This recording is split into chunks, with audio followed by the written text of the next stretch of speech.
مولاي صل وسلم دائما أبدا على حبيبك خير الخلق.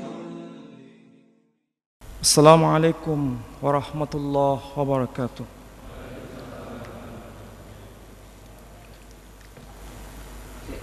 الحمد لله رب العالمين. الحمد لله الذي أرسل رسوله بالهدى ودين الحق ليظهره على الدين كله وكفى بالله شهيدا. أشهد أن لا إله إلا الله وحده لا شريك له وأشهد أن محمدا عبده ورسوله لا نبي بعده.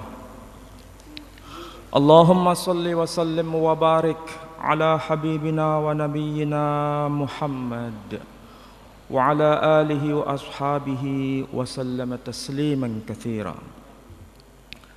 فيا أيها الحاضرون أوصيكم ونفسي بتقوى الله فقد فاز المتقون. قال الله تبارك وتعالى في القرآن العزيز: أعوذ بالله من الشيطان الرجيم. بسم الله الرحمن الرحيم. رب هب لي من الصالحين. فبشرناه بغلام حليم. فلما بلغ معه السعي قال يا بني إني أرى في المنام أني أذبحك فانظر ماذا ترى.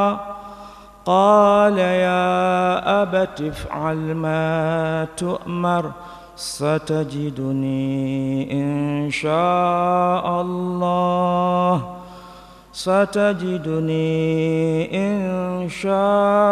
الله من الصابرين. Sadaqallahul azim. Saudara-saudara sekalian, marilah kita di pagi ini mengucapkan puja dan puji syukur kita kehadirat Allah Subhanahu wa taala. Pagi ini kita setelah menunaikan salat berjamaah, sekaligus kita untuk mentadabbur, mengkaji ayat-ayat Allah. Mudah-mudahan kehadiran kita semua di Masjid As-Salam ini mendapat rahmah dari Allah Subhanahu wa taala. Saudara-saudara, ini pertama kali saya ada di masjid ini. Padahal sering kali lewat depan situ, tapi belum pernah masuk di wilayah kawasan ini. Saudara-saudara, sesuai dengan tema yang saya terima, kita akan mencoba membahas persoalan penting yang terkait dengan tokoh besar, tokoh yang diagungkan, tokoh yang dikenang bukan hanya oleh seorang muslim, tapi tokoh ini dikenang oleh semua agama, terutama dalam konteks agama-agama Ibrahimiyah. Kalau bicara mengenai agama-agama Ibrahimiyah, itu merujuk kepada istilah yang Al-Quran sebut dengan sebutan Ahlul Kitab. Maka saudara-saudara, sebagai pengantar awal, Al-Quran sebagai kitab yang paling paripurna tentu saja mengandung hal yang sangat penting berkaitan dengan penyebutan kitab-kitab sebelum Quran diturunkan. Maka tidak salah bila kita membaca Al-Quran disebutkan nama-nama kitab suci lain selain Al-Quran itu sendiri. Misalnya kalau disebut Al-Quran, kita bisa baca ayat Syahrul Ramadan alladzi unzila fihil Quran hudal linnasi wa bayyinatin minal huda wal furqan. Istilah penyebutan nama Al-Quran disebutkan dalam Quran. Lalu bagaimana dengan kitab-kitab lain? Dan ummah itu dalam Quran disebut dengan Ahlul Kitab. Kitab-kitab lain misalnya disebutkan kitab Taurat, kemudian disebutkan kitab Injil, kemudian disebutkan kitab Zabur. Ini menunjukkan betapa Al-Quran ini menyapa semua agama dan menyapa semua kitab suci.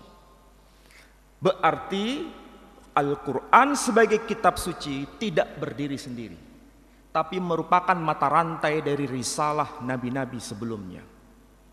Sehingga dengan demikian, ketika kita membahas Al-Quran, akan menemukan benang merah. Dan benang merah ini merupakan sebuah pesan agung dari Al-Quran yang dibawa oleh Khataman Nabiyyin sekaligus sebagai penutup para nabi. Ini pengantar dasarnya. Supaya kita menjadi seorang muslim itu open minded, terbuka, tapi sekaligus kita punya jalan yang sempurna, yang menyempurnakan risalah-risalah sebelumnya. Berkaitan dengan persoalan tauhid yang diemban oleh manusia agung itu, sebagai bukti nama manusia agung itu selalu disebut dalam ritual kita dan selalu disebut dalam ritual agama-agama sebelum kita sampai hari ini. Kalau kita misalnya, berapa kali kita menyebutkan nama manusia agung itu dalam tahiyat kita? Kita baru saja menunaikan sholat subuh berjamaah. Masih ingat di hati kita ketika kita melafalkan ungkapan Allahumma salli ala Muhammad wa ali Muhammad kama sallaita ala Ibrahim wa ali Ibrahim ila akhirih. Berarti kita secara sadar penyebutan nama Ibrahim bukan sekedar lisan, tapi sekaligus menandakan betapa besar teladan Ibrahim yang harus kita teladani, terutama bersoalan dengan tauhid. Saudara kita sampai hari ini yang menganut agama Yahudi pun menunaikan ritual yang menyebut nama yang sama sebagaimana kita sampai hari ini. Apa yang mereka ucapkan pagi ini? Biasanya sebelum matahari terbit mereka melakukan tevila. Tevila itu kalau kita mengadakan sama dengan sholat. Apa yang mereka ucapkan? Barangkali saudara-saudara ada yang pernah umroh plus Al-Aqsa, bisa jadi. Di situ di wilayah bagian selatan ada masjid namanya Masjid Al-Halil di Hebron, di kota Hebron. Di situ ada masjid dan di situ juga ada makam Ibrahim, bukan makom. Kalau makom Ibrahim ada di Mekah, tapi kalau makamnya Ibrahim ada di Hebron. Bagaimana yang mereka ucapkan? Dan di sebelahnya itu bertetangga dengan tempat ibadah kaum Yahudi. Itu dempet. Kalau bahasa kita itu apa? Ya jejer, nempel. Jadi ini masjid sebelahnya persis di situ itu sinagoga. Dan di pembatas antara masjid dengan sinagoga di situ adalah makam Ibrahim.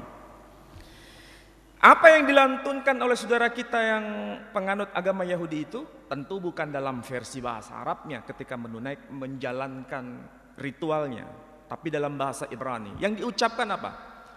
Shema Yisrael Adonai Eloheinu Adonai Echad Elohei Avotenu Elohei Abraham Velohei Yitzhak Velohei Yaakov. Disebutkan 3 manusia. Dan itu kebetulan ditulis dalam Quran juga. Kalau diterjemahkan begini, dengarlah wahai orang-orang Israel, Allah Tuhan kita itu Dia Esa. Adonai, Echad. Kalau kita Ahad, mereka Echad. Kemudian disebut Elohei Avotenu, Tuhannya nenek moyang kami. Tuhannya bapak-bapak kami. Siapakah itu? Elohei Abraham, Tuhannya Ibrahim. Velohei Yitzhak, Tuhannya Ishak. Velohei Yaakov. Dari Yakub ini dalam Quran dikisahkan dalam surah yang ke-12 punya 12 putra. Yakub itu. Nama beliau dikenal dengan sebutan Israel. Jadi keturunan Yakub atau keturunan Israel disebut Bani Israel. Makanya mereka selalu mengucapkan kata-kata itu. Jadi sekali lagi, kenapa kita menyebut nama Ibrahim dan mengapa mereka menyebut nama Ibrahim? Karena di pribadi Ibrahim ada teladan agung itu. Nah, teladan agung itu yang dikisahkan dalam Al-Quran secara detail. Saya mencoba untuk menerangkan 3 hal kunci berkaitan dengan teladan Ibrahim itu. Apa? Dan itu merupakan ujian yang menimpa atas pribadi Ibrahim. Anehnya saudara-saudara, hal itu juga disebutkan bukan hanya dalam Quran, tapi disebutkan dalam kitab sebelumnya.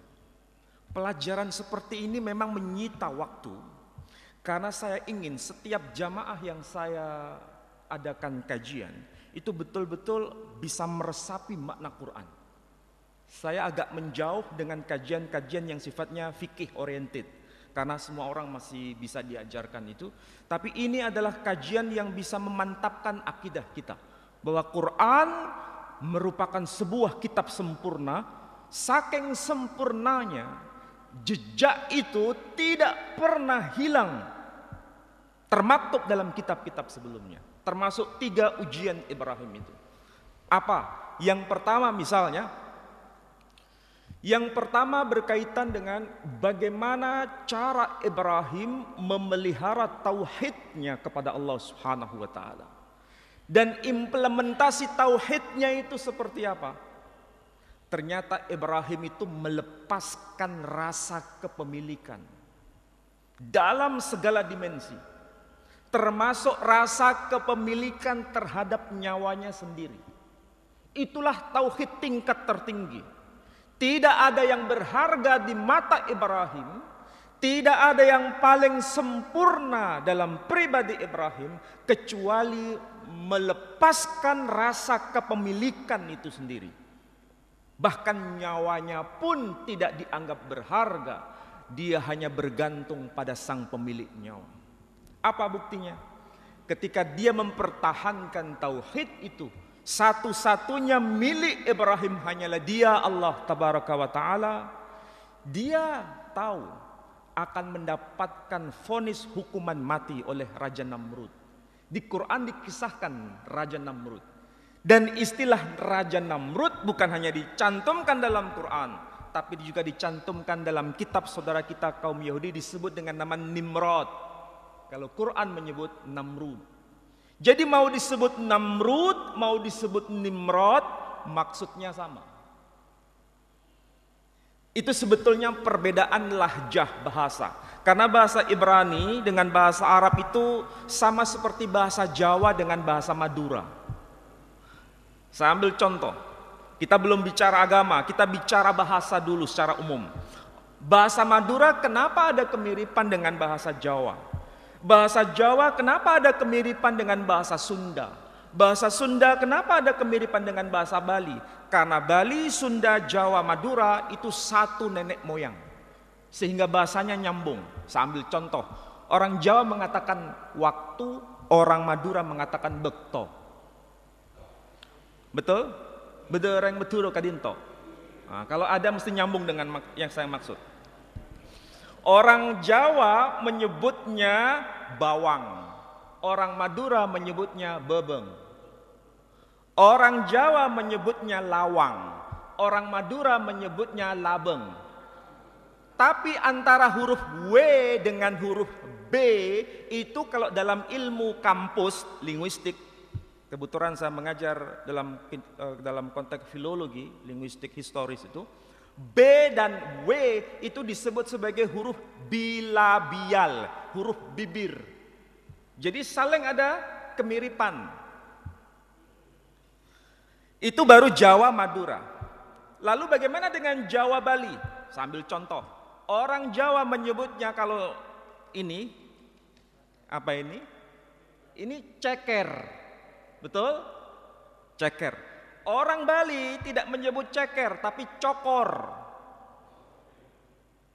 Dan maksudnya sama. Ini saya ambil contoh. Kita belum bicara agama, kita baru bicara ilmu sains. Kalau bicara agama, lebih-lebih lagi. Antara bahasa Arab dengan bahasa Ibrani ada kemiripan. Makanya tadi saya sebut Quran menyebut Ibrahim, saudara kita bahasa Ibrani menyebut Abraham. Kita menyebut Ibrahim alaihissalam, mereka menyebut Abraham alaihissalam. Makanya kalau kita menyebut Assalamualaikum, mereka selalu berkata Shalom alaikum. Kalau kita menyebut masjid, mereka menyebut misged. Kalau kita menyebut yad, tangan, mereka menyebut yad. Kalau kita menyebut kaki, bahasa Arab rijl, mereka menyebut regel. Kalau kita menyebut haji, mereka menyebut haggi. Kalau kita menyebut hajar, mereka menyebut hagar. Kalau kita menyebut Ismail, mereka menyebut Yishmael. Jadi ini kalau sudah masuk bahasa, masuk agama, tidak bertentangan. Nah, kayak begini memang agak menyita waktu ya, berpikir sejenak tapi kita mantap. Nah, saudara-saudara, berkaitan dengan Ibrahim, fase pertama, ketika dia mempertahankan tauhid, apa yang dialami? Dia harus dihukum mati oleh Namrud. Mengajarkan sesuatu yang asing. Dia rela dihukum mati. Sebelum dia masuk ke dalam api Namrud, dia sudah paham bahwa dirinya akan kehilangan nyawanya. Sudah paham itu. Vonis itu akan menghilangkan nyawanya. Setiap hukuman itu menimpa, tidak ada seorang pun yang selamat. Berarti dia sudah siap kehilangan rasa kepemilikan itu. Tapi pada saat dia kehilangan rasa kepemilikan itu, dia semakin dekat, karib dengan Allah Tabaraka wa Ta'ala sebagai sang pemilik nyawa. Apa yang terjadi? Apakah dia kehilangan nyawa? Tidak. Allah berkata apa? Ya naru kuni bardan wa salaman ala Ibrahim. Wahai api, jadilah dingin dan jadilah keselamatan atas Ibrahim. Ini tauhid tingkat tinggi. Dan kita harus mencontoh sebelumnya. Memang kita tidak mungkin akan dihukum mati. Dalam arti di lautan api Namrud, tidak mungkin. Itu peristiwa yang dulu pernah terjadi dan terdokumentasi dalam Quran dan terdokumentasi dalam kitab-kitab Yahudi sendiri. Salah satunya misalnya kitab Sefer Hayashar. Kemudian dalam kitab Targum Yonatan. Kemudian dalam kitab Pirkei de Rav Eliazar. Ini kitab-kitab mereka sendiri. Menyebutkan itu semua. Artinya apa? Ini pelajaran. Artinya ya, kalau bicara mengenai fase Ibrahim yang pertama, rasa kepemilikan terhadap nyawa itu justru Allah telah kembalikan. Rasa kepemilikan terhadap nyawa dinihilkan, Allah kemudian mengembalikannya kembali. Ini sebetulnya kita diajarkan dalam Quran juga. Bagi orang lain mungkin tidak bisa dilakukan. Tapi kalau kita meneladani sosok Ibrahim, insya Allah tanpa ragu-ragu Allah akan memberikan yang terbaik. Yang sederhana saja, kalau kita memberikan sesuatu, sedekah kepada siapapun, apakah itu hilang? Apakah itu hilang? Uang kita hilang, iya. Orang lain mengatakan, iya pasti uang kita hilang karena kita sedekahkan. Tetapi apakah di pandangan Allah itu hilang? Tidak. Tidak akan pernah hilang. Allah akan kembalikan lagi. Bahkan berlipat ganda. Jadi nalarnya Allah beda dengan nalar manusia umum. Nalarnya Allah, nyawa Ibrahim dikembalikan. Nalarnya manusia umum, manusia bernama Ibrahim pasti mati dan dia tidak akan selamat. Tapi apa yang terjadi? Allah menyelamatkan Ibrahim. Ini fase pertama, pengalaman pertama dalam kehidupan Ibrahim. Pengalaman yang kedua, pada saat dia meminta kepada Tuhannya, bagaimana Allah itu menghidupkan dari sesuatu yang mati menjadi hidup. Pernah mendengar kisah seperti ini? Ada dalam Quran sebetulnya. Cuma masalahnya kita ini kebiasaan. Mengaji itu nggak pernah bawa apa-apa. Quran nggak dibawa. Kalaupun seandainya Quran begini nggak dibawa sih, nggak ada masalah. Lihat HP di Quran juga enggak. Beda dengan saudara kita. Saudara kita itu kalau pergi ke tempat ibadah, ini sebelah ada itu, gereja Katolik apa itu? Roh Kudus ya. Selalu ada yang dibawa. Apa itu yang dibawa? Kitab suci. Kalau kita yang dibawa apa? Jawab sendiri. Saya ngomong begini, jangan sampai tersinggung. Karena ini tarbiyah, pendidikan. Supaya apa? Supaya kita ini betul-betul menjadi orang yang betul-betul mengkaji, bukan sekedar mendengar saja. Saya kadang-kadang agak merasa sungkan. Kenapa? Paling tidak di antara saudara kita itu, meskipun saya juga tidak sepakat, tapi cara dia beragama itu patut dicontoh. Misalnya saudara kita orang-orang LDII, tahu orang-orang LDII? Itu kalau mengaji yang dibawa bukan hanya kitab Al-Quran dibawa, tapi kitab Sahih Bukhari dibawa, Sahih Muslim dibawa. Kita jangankan Sahih Bukhari, Sahih Muslim dibawa, Quran pun tidak dibawa. Mohon maaf kalau saya agak menyinggung ya, tapi ini tarbiyah. Sekali lagi, berkaitan dengan fase kedua kehidupan Ibrahim. Dia minta kepada Tuhannya. Meminta apa? Meminta bagaimana Allah menghidupkan dari sesuatu yang mati menjadi hidup. Dan kalimat Ibrahim itu teladan. Tutur katanya itu teladan. Tindakannya itu teladan. Jadi antara tindakan dengan tutur kata itu nyambung Ibrahim. Coba perhatikan dalam Quran itu. Ketika dia berkata kepada Tuhannya, apa yang dikatakan? Dia berkata, kaifa tuhyil mauta. Dia tidak berkata atuhyil mauta. La. Kalau kaifa tuhyil mauta, itu menunjukkan betapa hausnya Ibrahim untuk memantapkan imannya dan ingin tahu bagaimana proses dari sesuatu yang mati menjadi hidup. Dia ingin tahu. Dia tidak berkata atuhyil mauta, tapi kaifa tuhyil mauta. Pada saat dia ingin tahunya begitu tinggi, Allah kemudian menggelar drama. Drama apa itu? Drama kolosal. Berkaitan dengan apa? Ambil 4 ekor burung yang berbeda. Kalau burung itu jenisnya unggas, tapi ada 4 burung berbeda. Dan itu disuruh sembelih oleh Ibrahim, disuruh sembelih sendiri, dipotong-potong sendiri, dicincang-cincang sendiri, dan disuruh nyampur sendiri, kemudian diletakkan di 4 bukit yang berbeda. Kira-kira kalau kita merenungkan ayat begini, apa yang kita bisa bayangkan? Bisa membedakan antara burung A, burung B, burung C, burung D? Bisa bedakan? Tidak mungkin. Mungkin ada ibu-ibu yang di belakang itu, kalau buat bergedel, tahu bergedel ya? Itu kalau misalnya daging sapi dengan daging ayam dicincang-cincang, dicampur, kira-kira bisa bedakan enggak mana daging ayam, mana daging sapi? Sangat susah, sangat susah. Ini lebih susah lagi yang Ibrahim lakukan.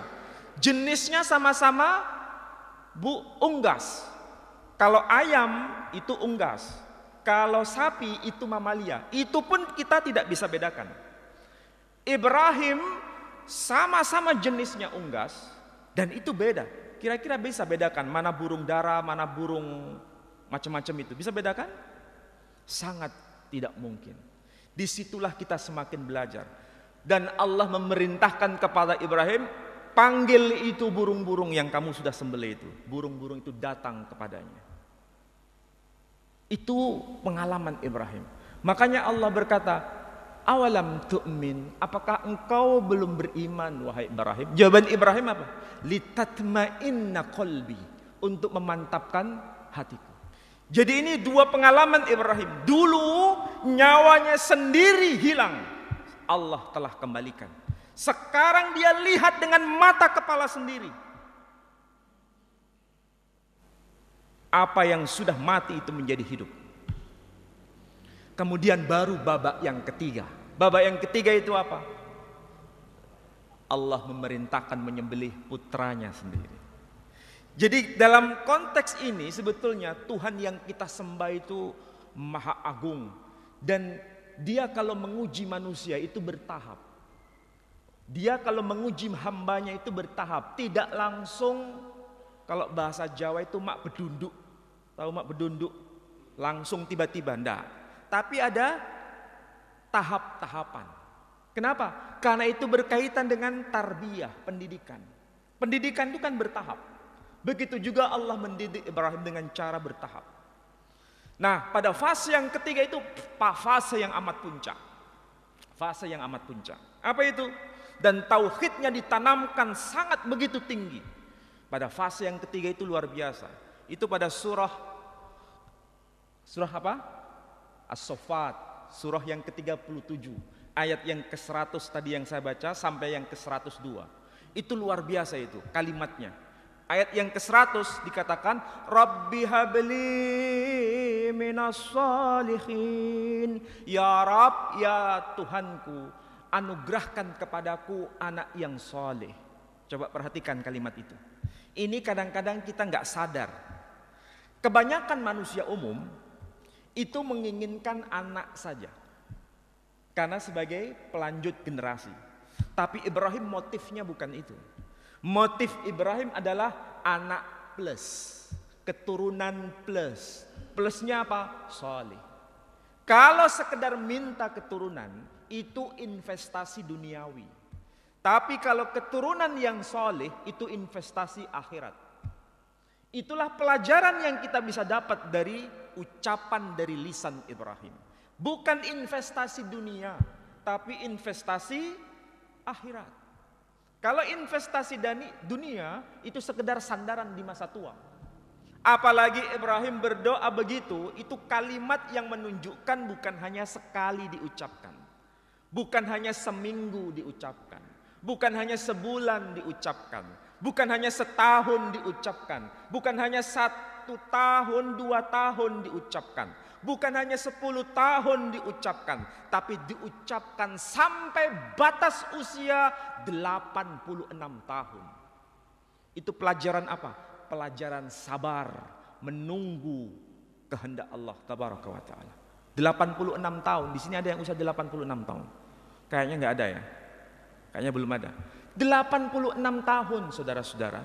Ibrahim baru punya keturunan yang bernama Ismail.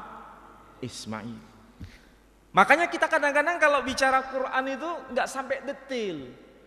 Nama orang dalam Quran itu ada maksud. Nama malaikat dalam Quran ada maksud. Nama tempat dalam Quran ada maksud. Tahu enggak apa makna harfiah dari nama Ismail? Enggak banyak yang tahu. Padahal ini terkait dengan doa Ibrahim. Ibrahim berkata apa? Rabbi habli minas salihin. Ya Rabb, ya Tuhanku, anugerahkan kepadaku keturunan yang saleh. Itu diucapkan bertahun-tahun, masa penantian yang panjang. Dan ketika mendapatkan anugerah itu sebagai rasa syukur, maka anak itu diberi nama Ismail atau bahasa Ibraninya Yishmael, dari kata Yishma atau Shma, artinya dia telah mendengar. Siapa yang telah mendengar? Allah telah mendengar. Mendengar apa? Doa ucapan Ibrahim. Jadi nama itu nyambung dengan doa itu. Makanya diberi nama Yishmael, Allah telah mendengar. Atau Ismail, Allah telah mendengar doa yang dipanjatkan sekian tahun itu. Jadi nama bukan sekedar nama. Kalau kita kan beda. Kasih nama anak kita, kasih nama cucu kita itu tanpa sebab. Tapi hanya karena iklan, hanya karena niru ini, niru itu, tidak ada sesuatu yang jelas. Teladan Ibrahim seperti ini. Karena motifnya benar, Rabbi habli minas sholihin, tapi jawaban Allah itu terbalik. Terbaliknya apa? Allah menjawab fabasyarnahu bighulamin halim. Maka kami berikan kabar gembira anak yang halim. Yang diminta soleh, tapi kok dikasih halim? Apa bedanya? Kalau anak yang soleh belum tentu halim. Tapi kalau anak yang halim otomatis soleh. Maksudnya apa? Kalau motifnya benar, Allah akan memberikan kelebihan. Tapi kalau motifnya keliru, jangan harap sesuatu terjadi. Motif Ibrahim sudah benar, minta anak yang soleh, bukan minta sekedar anak, tapi anak yang soleh. Karena motifnya benar, diberikan kelebihan. Makanya diberi anak yang halim. Persis seperti pribadi Ibrahim. Inna Ibrahima lahalimun awwahum munib. Sesungguhnya Ibrahim itu memiliki karakter yang halim. Dan itu betul-betul fotokopinya Ibrahim, dialah Ismail yang memiliki karakter halim.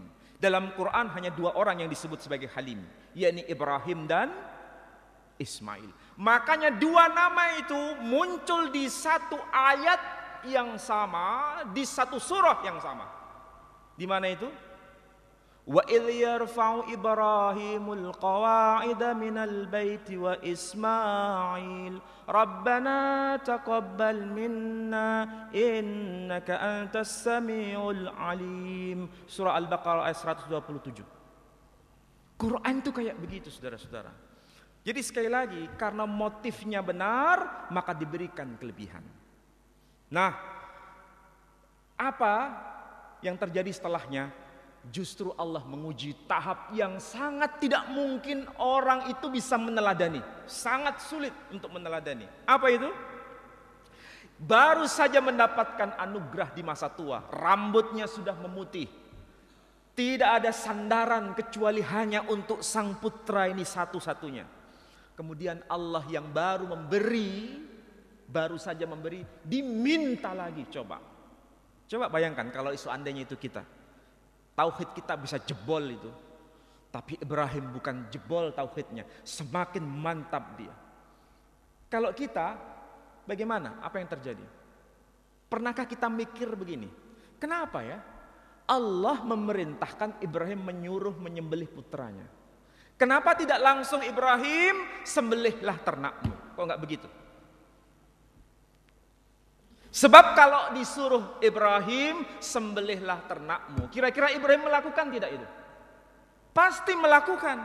Kenapa? Masih ada stok. 1 ternak yang diminta, 2 ternak yang diminta, masih ada stok. Karena Ibrahim itu seorang peternak. Jadi Allah tidak ingin seperti itu. Pertanyaan yang kedua, memang agak nakal ini. Kenapa yang disuruh sembelih bukan ternaknya, atau kenapa yang disuruh sembelih bukan istrinya? Istri Ibrahim waktu itu berapa? 2. Kalau Allah mau nyuruh Ibrahim sembelihlah istrimu, kira-kira Ibrahim mau taat tidak? Pasti mau. Dan istrinya sangat taat semua. Sarah taat, Hajar taat, apalagi Ibrahim taat. Tinggal pilih saja, ya Allah yang engkau minta siapa? Hajar atau Sarah? Kalau yang diminta Sarah, masih ada Hajar. Kalau yang diminta Hajar, masih ada Sarah. Berarti rasa kepemilikan Ibrahim masih ada. Ini yang paling puncak, sembelihlah putramu. Ada putra lain di situ? Masih ada stok lagi di situ? Tidak ada. Jadi yang diminta adalah hilangkan rasa kepemilikan itu dari hidupmu. Disitulah yang Allah minta. Itulah tauhid tingkat tinggi. Kita pernah belajar seperti ini. Itu penting. Jadi kita ini kadang-kadang melakukan ibadah ritual kurban itu gak sampai mendalami makna, tapi pokoknya sekedar sembelih. Itu saja. Jadi konteksnya hanya sekedar ritual.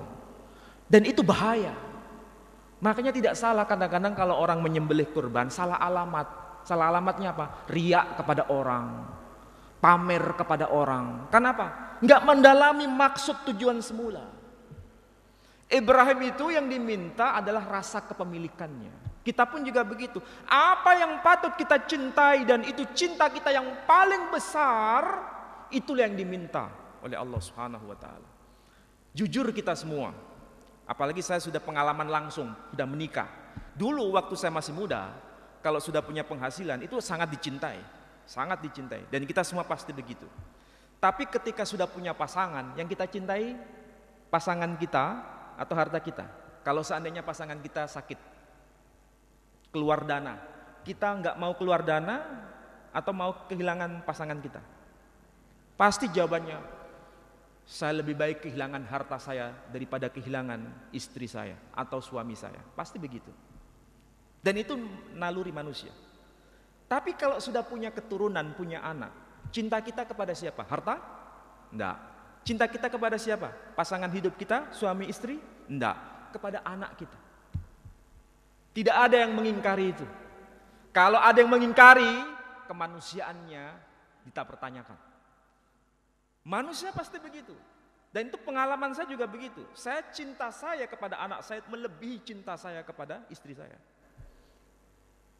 Itulah yang Allah minta. Itulah Ismail kita.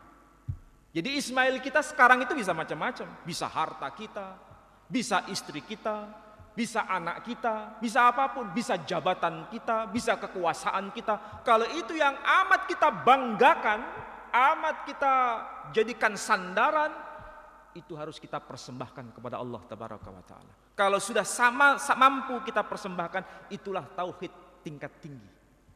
Dan kita bisa belajar itu semua. Nah, saudara-saudara, sebagai hal yang paling mengejutkan kita, apa yang dikisahkan Quran ini memang agak beda dengan kitab-kitab lain. Kalau kitab lain itu mengatakan kalau kitab Quran ya, falamma balagha ma'ahu as-sa'ya qala ya bunayya, maka tatkala anak itu berusia baligh, apa yang dikatakan Ibrahim? Qala ya bunayya, wahai anakku yang amat aku cintai. Ibrahim tidak berkata ya ibni. Nah, satu kata Quran itu beda. Kalau seandainya Ibrahim menyapa anaknya ya ibni, itu sekedar wahai anakku. Tapi kalau Quran menyebut ya bunayya, berarti cinta Ibrahim itu begitu luar biasa kepada sang putra. Ya bunayya, wahai anakku yang amat aku cintai. Inni ara fil manam, sesungguhnya aku bermimpi. Anni adzbahuka fandur madza tara, bermimpi menyembelih engkau. Bagaimana menurut pendapatmu? Apakah hal ini ada dalam kitab saudara kita? Ada. Ini saya bawakan. Ada yang mau baca? Atau saya baca sendiri? Kalau saya baca sendiri dikira nanti ada yang fitnah. Enggak, ini ada di sini. Ada. Ini kebetulan kitab saudara kita, tapi ini saya bawa yang terjemahan saja. Nanti saya bacakan yang bahasa aslinya. Di sini ada sesuatu yang mirip berkaitan dengan ayat yang sama dalam Quran. Misalnya begini. Pada kitab Kejadian, kalau bahasa aslinya itu Sefer Bereshit. Sefer Bereshit atau kitab Kejadian. Dikatakan pada ayat yang pertama, maka pada sekali peristiwa, yaitu kemudian daripada segala perkara yang tersebut itu, maka dicobai Allah akan Ibrahim. Firman-Nya kepadanya, hai Ibrahim, maka sembahnya, saya wahai Tuhan. Lalu firman Tuhan, ambillah olehmu akan anakmu yang tunggal itu, yang amat engkau kasihi. Kira-kira sama nggak dengan Quran? Hah? Ibrahim mendapatkan perintah, dan Ibrahim mengasihi anak yang dia miliki. Sama dengan Quran, yang amat engkau kasihi. Kalau bahasa Ibraninya begini, kehna et binha et ikhidha asher ahafta. Kehna ambillah et binha, anakmu laki-laki At yakhidha, yang satu-satunya. Yakhid, wahid kalau bahasa Arabnya, yang satu-satunya. Asyir ahafta, yang amat engkau cintai. Kalau Quran menyebut ya bunayya, wahai anakku yang amat aku cintai. Kalau kitab saudara kita menyebut asyir ahafta, yang amat engkau cintai. Sama atau beda? Begini saudara-saudara, apa yang sama jangan dibuat beda. Apa yang beda jangan dibuat sama. Kalau sesuatu yang sama, akui itu sama. Jangan dibuat beda. Tapi apa yang beda jangan disulap menjadi sama. Itulah kejujuran. Jangan ada manipulasi. Apa yang dikatakan Quran sama. Anak itu adalah anak laki-laki. Anak itu adalah anak yang amat dicintai. Tapi ada yang beda. Bedanya apa? Di sini disebut anakmu yang amat engkau cintai, yakni Ishak. Di sini disebut apa? Ishak. Kalau Quran bukan. Anak yang pertama. Anak yang pertama, anak yang tunggal itu. Di sini juga disebut anak yang tunggal. Padahal disebut anak yang tunggal, seharusnya anak yang satu-satunya. Tapi di sini disebut namanya Ishak. Ini yang beda dan kita tidak perlu ikut campur. Tapi kita bisa menalar. Kalau disebut Ishak, oke, tidak ada masalah. Tapi di sini berarti ada ayat kelanjutannya. Maka oleh Ibrahim diambil akan kayu korban bakaran itu, ditanggungkannya kepada Ishak, ditaruh di punggungnya Ishak, anaknya, dan pada tangannya sendiri dipegangnya sepotong api dan sebilah pisau. Lalu berjalanlah keduanya bersama-sama. Maka kata Ishak kepada Ibrahim bapaknya, "Ya bapakku." Maka sahut Ibrahim, "Ada apa hai anakku?" Maka kata Ishak, "Tengok, inilah apinya dan kayunya. Tetapi di manakah anak kambingnya yang hendak dibuat korban bakaran itu?" Pertanyaannya sekarang, Ibrahim sudah bawa api dan kayu. Tapi Ishak bertanya, "Abah, di sini sudah ada api dan kayu, mana dombanya?" Kalau begitu Ishak tahu enggak kalau dia akan dijadikan kurban? Tahu atau tidak? Tidak tahu. Sebab kalau dia tahu tidak mungkin bertanya mana dombanya. Tidak tahu. Tapi kalau Quran, Ismail tahu enggak kalau dia akan dijadikan kurban? Tahu. Inilah bedanya. Apa yang beda jangan disama-samakan. Jadi kalau dalam Quran ada komunikasi, ada keterus-terangan, ada kejujuran. Kalau di sini tidak ada komunikasi, tidak ada keterus-terangan, dan tidak ada teruskan sendiri. Saya nggak mau menjawab. Yang penting begini adanya, ya. Jadi dia tidak tahu kalau dia akan dijadikan kurban. Kalau Quran menyebutkan sang putra itu tahu kalau dia akan dijadikan kurban. Nah, disinilah perbedaannya, saudara-saudara. Kalau kita mau jujur pada hati nurani, pasti kita akan menjawab mana yang lebih dramatis di antara dua kisah yang beda ini. Akan bisa tahu. Makanya kalau kita membaca Quran, itu bukan sekedar membaca dongeng. Ini membaca sejarah masa lampau, pelajaran untuk semua orang. Dan kisah ini dibenarkan dalam kitab-kitab sebelumnya meskipun berbeda. Artinya betul-betul peristiwa itu menjadi fakta sejarah. Masalahnya, sudahkah fakta sejarah itu menjadi teladan hidup kita? Terutama dalam soal tauhid yang diajarkan oleh Ibrahim ataupun peristiwa kurban itu sendiri. Makanya saya berharap saudara-saudara dan saya sendiri, kita menjadi muslim itu bukan stagnan, tapi bertumbuh. Bertumbuh itu apa? Bertumbuh menjadi lebih baik, menjadi lebih baik, menjadi lebih baik. Bukan stagnan. Kita hadir di sini dalam rangka mentarbiah diri kita supaya menjadi muslim yang jauh lebih baik dibanding hari kemarin. Hari esok harus lebih baik dibanding hari ini. Begitu seterusnya sampai kita menjemput maut itu sendiri. Dengan cara seperti itu, Islam betul-betul menjadi sebuah proses pembelajaran dari tarbiyah yang Allah lakukan dalam hidup kita. Mudah-mudahan apa yang saya sampaikan dimanfaat. Kalau ada yang mau tanya, silakan. Ada? Ya.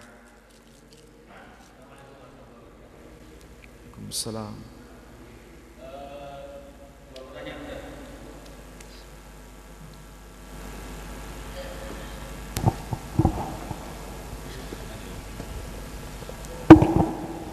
Ya, kebetulan saya sedikit baca-baca CV-nya Pak Ustadz itu. Saya mendengar Pak Ustadz kan mu'alaf ya sebelumnya. Mungkin prosesnya gimana Ustadz? Mungkin ya bisa menemukan hidayah itu. Kemudian yang kedua, dari kajian yang tadi, pelepasan kepemilikan yang tertinggi yang ditunjukkan oleh Nabi Ibrahim, artinya kan keikhlasan yang tertinggi Ustadz ya, ketauhidan yang paling tinggi. Sedangkan sekarang ini pada kejadian-kejadian yang kita lihat sekarang ini kan banyak yang mengajarkan ilmu tauhid, bahkan ilmu tauhid ini jadi metode dakwah yang sangat dikedepankan karena ada perbedaan-perbedaan ritual yang berselisih pendapat antara satu dengan yang lain, yang makin menimbulkan perbedaan tajam, bahkan itu menjadi sesuatu yang dalam tanda kutip memecah gitu. Temanya tauhid, bagaimana kita tauhid gitu kan. Padahal dari sini ketauhidan ini artinya keikhlasan yang paling tinggi yang ditunjukkan oleh Nabi Ibrahim.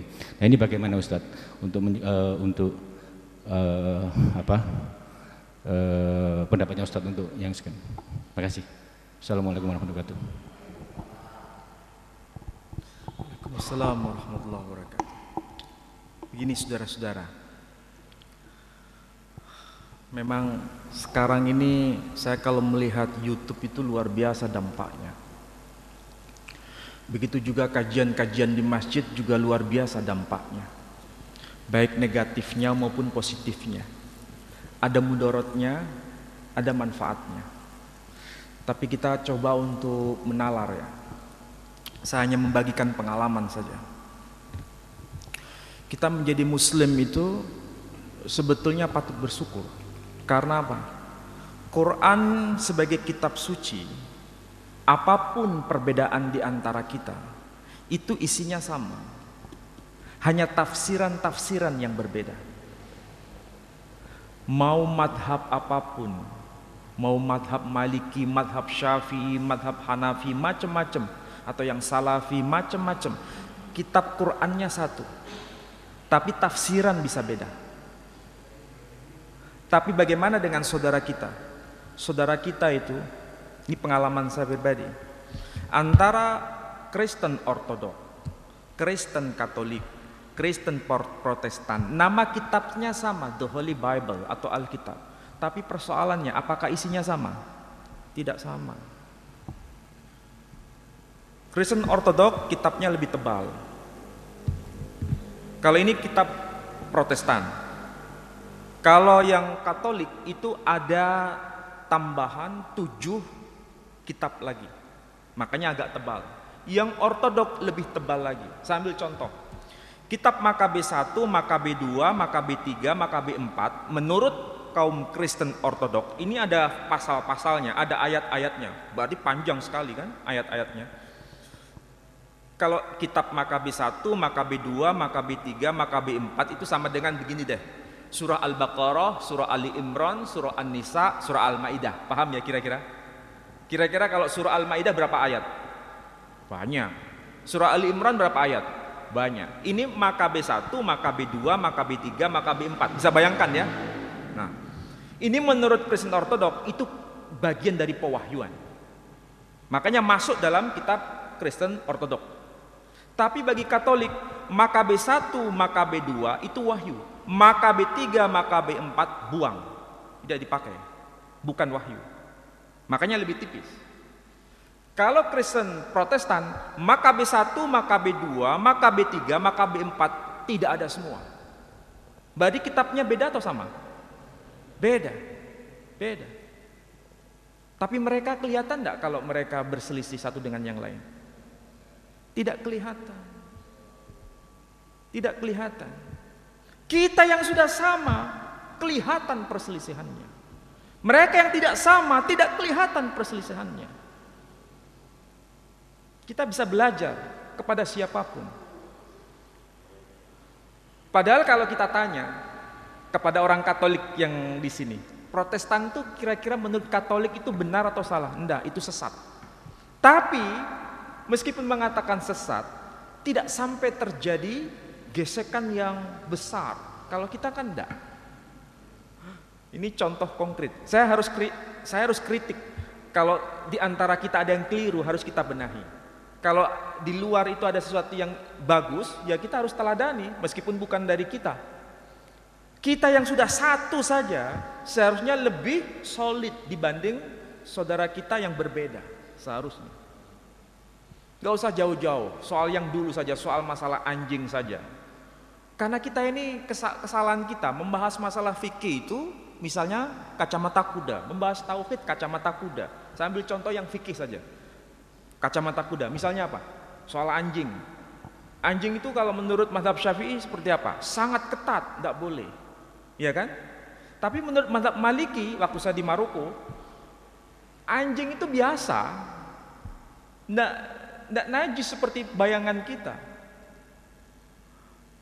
Kena air liurnya cuma digasih dengan aqua sedikit selesai.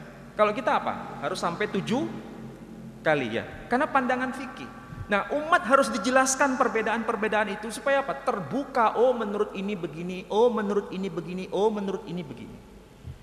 Nah, kalau kita kacamata kuda, umat bertengkar satu dengan yang lain. Makanya dulu kalau tidak salah di pesantren apa itu namanya Gontor diajarkan kitab Muqaranatul Madahib, kitab perbandingan madhab, antar madhab. Nah, itu penting. Nah, tauhid juga begitu. Bagaimana kita mengajarkan tauhid yang betul. Tapi betul-betul melalui proses, bukan vonis. Vonis itu bisa dilakukan kalau itu betul-betul sudah melanggar 100% berbeda total dengan Quran. Tapi itu pun harus dengan kearifan, dengan tutur kata yang indah. Nah, masalahnya kita ini kurang belajar tutur kata yang indah. Kepada Tuhan juga kita belum belajar, kepada manusia juga belum belajar. Coba lihat Ibrahim, kepada Tuhannya dia ngomongnya apa? Kaifa tuhyil mauta. Dia tidak ngomong atuhyil mauta. Kepada anaknya dia ngomongnya apa? Ya bunayya, wahai anakku yang amat aku cintai. Bukan ya ibni, wahai anakku. Jadi tutur kata dari Ibrahim itu patut kita contoh. Nah, kita kan meneladani nabi-nabi. Nah, kita pun harus meneladani tutur katanya dan tindakannya. Jadi sekali lagi, mudah-mudahan kita ini diajarkan tauhid yang betul. Mana yang tidak boleh, mana yang boleh. Dan kita bisa belajar dari pribadi Ibrahim itu. Mulai dari tingkat tauhid paling rendah sampai tingkat tauhid yang paling tinggi. Nah, itu diajarkan, itu proses. Semua orang itu pasti ingin menjadi muslim yang terbaik pasti. Tapi jangan menjadi muslim yang merasa paling baik. Jangan merasa paling baik. Tapi kalau menjadi muslim menjadi lebih baik, iya. Tapi menjadi paling baik, hati-hati. Pesan Quran mengatakan apa? Antara Azazil, iblis, sebelum diberi nama iblis, namanya Azazil. Apa yang dikatakan Azazil kepada Adam? Ana khairum min. Aku lebih baik daripada dia. Khalaqtani min nar wa khalaqtahu min tin. Kalau bicara tauhid, tauhidnya Azazil, iblis itu tinggi dan betul-betul tinggi. Kenapa? Dia mengakui Allah sebagai pencipta. Khalaqtani, engkau telah mencipta aku. Berarti sadar sadarnya bahwa dia dicipta oleh Allah tabaraka wa taala. Tapi karena kesombongan, merasa paling dan paling. Khalaqtani min nar wa khalaqtahu min tin. Engkau ciptakan aku dari api, engkau ciptakan dia dari tanah. Hati-hati. Dan sikap seperti ini merata di mana-mana sekarang. Merata di mana-mana. Padahal yang dia akui ya tauhidnya tinggi, tapi caranya begitu. Merasa lebih baik. Mungkin ini agak terlalu tidak nyaman di telinga, tapi saya mohon maaf karena memang harus disampaikan seperti Quran yang sampaikan. Supaya kita menjadi manusia itu jangan merasa paling baik, tapi harus menjadi manusia yang berupaya lebih baik, itu ya. Mudah-mudahan yang saya sampaikan dimanfaat. Ada yang lain? Kalau mengenai soal mu'alaf itu sudah lama, itu tidak perlu dibahas lagi untuk apa. Nggak terlalu penting dan tidak penting lagi. Cukup saudara bisa melihat di YouTube sudah selesai. Percuma mau ngomong-ngomong lagi, tapi kalau kajiannya nggak dalam percuma. Baik, ada yang lain? Assalamualaikum Pak Ustadz, saya mau tanya agak melenceng dari tema. Cuma kalau masalah agama Hindu tuh kitabnya apa dulunya? Saya kurang begitu jelas. Oh iya. Kalau agama Hindu tuh apakah dulunya tuh kitab yang mereka pegang tuh adalah dulunya tuh kitab dari Allah? Dari ya, tulisan Allah juga. Ya. Itu aja Ustaz. Terima kasih. Itu aja. Nah, saudara-saudara, ini pertanyaan bagus. Jadi begini, Quran itu punya dua pola. Pola pertama, menyebutkan nama kitabnya, menyebutkan nama nabinya, kemudian menyebutkan kutipan ayat sucinya. Pola yang kedua, tidak menyebutkan nama kitabnya, tidak menyebutkan nama nabinya, menyebutkan kutipan ayat sucinya. Kalau pola yang pertama, di sini soal Taurat, Injil, Zabur. Saya ambil contoh. Dalam Quran surah Al-Anbiya surah 21 ayat yang ke-105 ada ayat yang berbunyi walaqad katabna fiz zabur min ba'd adh-dhikr annal arda yarithuha ibadiyas salihun, dan sungguh telah tertulis di dalam kitab Zabur sebagaimana yang tertulis dalam Lauhil Mahfuz. Apa yang tertulis? Sungguh bumi ini diwarisi oleh orang-orang yang soleh. Kalau saya sebagai muslim jangan sekedar pertanyaan biasa, tapi pertanyaan yang luar biasa. Pertanyaannya begini, Allah berkata bahwa di dalam kitab Zabur telah tertulis bahwa bumi ini diwarisi oleh orang-orang yang soleh. Pertanyaannya, mana buktinya? Kalau tertulis dalam kitab Zabur, mana buktinya? Kalau kita kan begini, sami'na wa ta'na. Iya, memang itu betul. Itu kalau di sini. Tapi kalau di kampus jangan harap hanya sekedar itu. Di kampus kalau bicara Quran begini, katanya menurut Quran di dalam kitab Zabur tertulis bahwa bumi ini diwarisi oleh orang-orang yang salih. Mana buktinya? Kalau saya ditanya begitu, saya tidak pernah dasar kamu kafir, tidak begitu saya. Saya mengatakan, oh kamu minta bukti, saya tunjukkan buktinya. Di mana buktinya? Di sini pun ada. Di mana? Di sini disebut kitab apa? Kitab apa? Di sini disebut kitab Mazmur. Kalau dalam Quran disebut Zabur. Bahasa Ibraninya Mizmor. Pada ayat yang ke-37 ayat 29 itu bahasa Ibraninya tertulis Shadiqim yirisu eretz wa yiskenu la'at alaiha. Shadiqim. Shadiqim itu artinya orang-orang yang benar. Bahasa Arabnya as-shadiqun, orang-orang benar. Yirisu eretz, mereka akan mewarisi bumi. Yirisu eretz al-ard, bahasa Arabnya, mereka akan mewarisi bumi. Sama nggak dengan Quran? Sama. Dan sampai hari ini ayat itu masih ada. Jadi kalau Allah berkata walaqad, dan sungguh, itu mengandung risiko. Kalau tidak dijumpai dalam kitab yang katanya disebutkan dalam kitab Zabur, berarti Quran dusta. Tapi kalau betul-betul tertulis, memang betul Quran dari Allah Tabaraka wa Ta'ala. Itu Quran. Jadi kalau Quran menggunakan kalimat walaqad dan sungguh, berarti Tuhan yang kita sembah mengandung dua risiko. Kalau betul ada, memang dia Tuhan yang sebetulnya. Kalau tidak ada, dia pensiun dari Tuhan. Dan orang tidak bisa meragukan lagi kalau Quran sudah mengatakan begitu. Ya kan? Di sini masih ada. Dan ternyata teks itu tersimpan di Israel aslinya. Dan itu diuji dengan karbon C14. Tahu karbon C14? Bahan kimia. Itu ditemukan, ditulis pada abad ketiga sebelum Masehi. Abad ketiga sebelum Masehi. Quran diturunkan abad keberapa? Abad ke-7. Nabi lahir tahun 571. Abad ke-6-7 ya.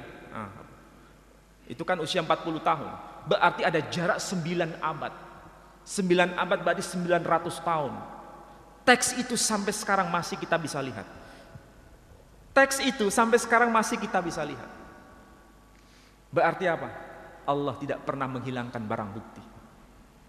Ini kalau yang kelompok pertama. Kitabnya disebut, nabinya disebut siapa? Daud. Zabur diturunkan kepada siapa? Nabi Daud. Di sini disebut apa? Mazmur Daud. Disebut Mazmur Daud. Mau bukti? Nih, bisa disut enggak? Kayaknya nggak bisa disut deh. Kejauhan. Jadi Mazmur Daud. Itu kelompok pertama. Kelompok yang kedua, nama kitabnya nggak disebut, nama nabinya nggak disebut, ayat sucinya disebut. Di mana itu? Bisa lihat dalam surah Rum, surah ke-30, ayat yang ke-23 insyaallah.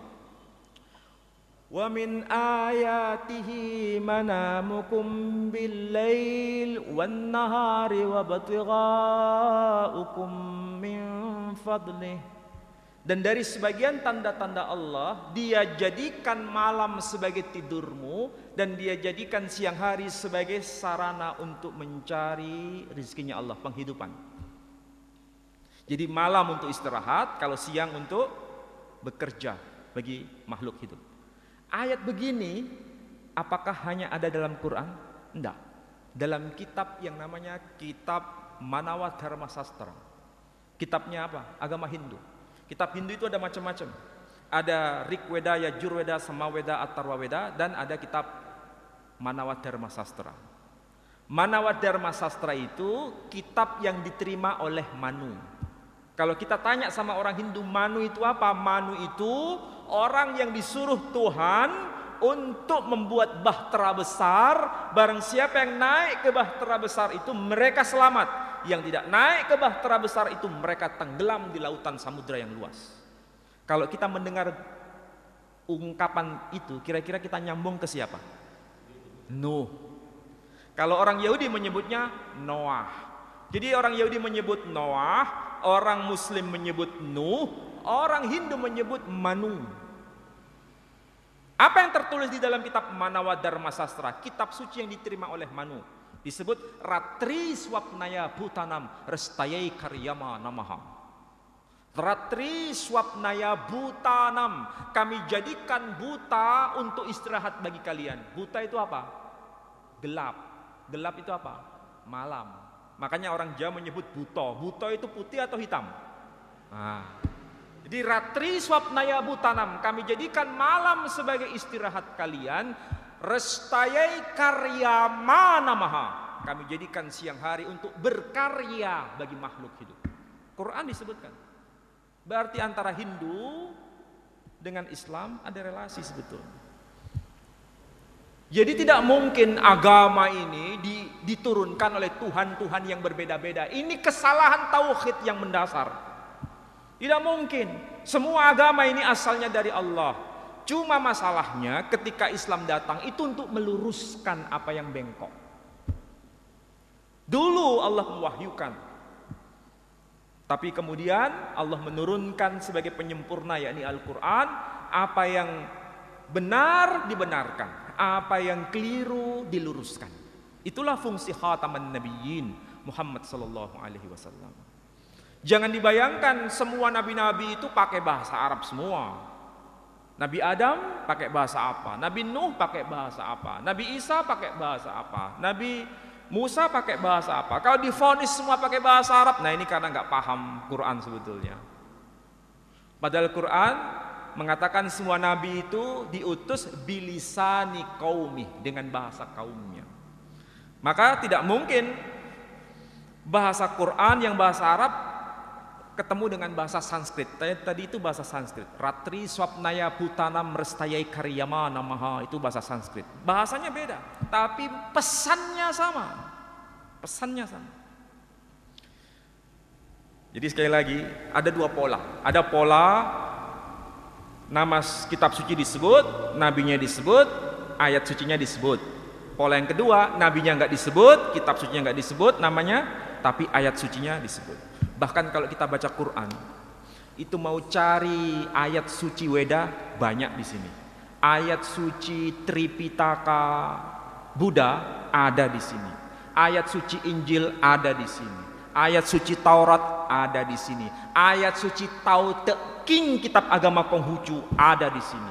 Ayat suci kitab apa itu? Sushi, tahu sushi? Enggak tahu. Bukan sushi yang dimakan itu, bukan. Kitab suci agama Konghucu dan Tao itu ada di sini.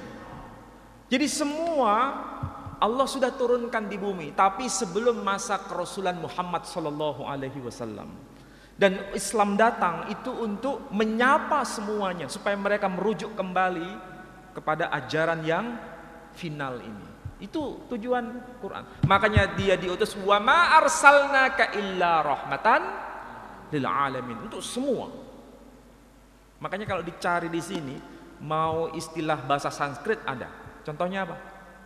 Malakaini bi Babila Haruta wa Marut. Di negeri Babel ada dua malaikat, Harut Marut.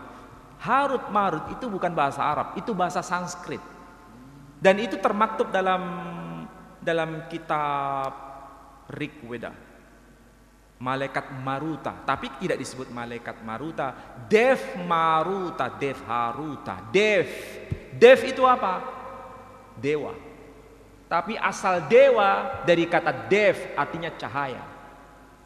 Dia berasal dari Dev, dari cahaya. Namanya Maruta, Haruta. Kalau Quran menyebut Haruta wa Marut.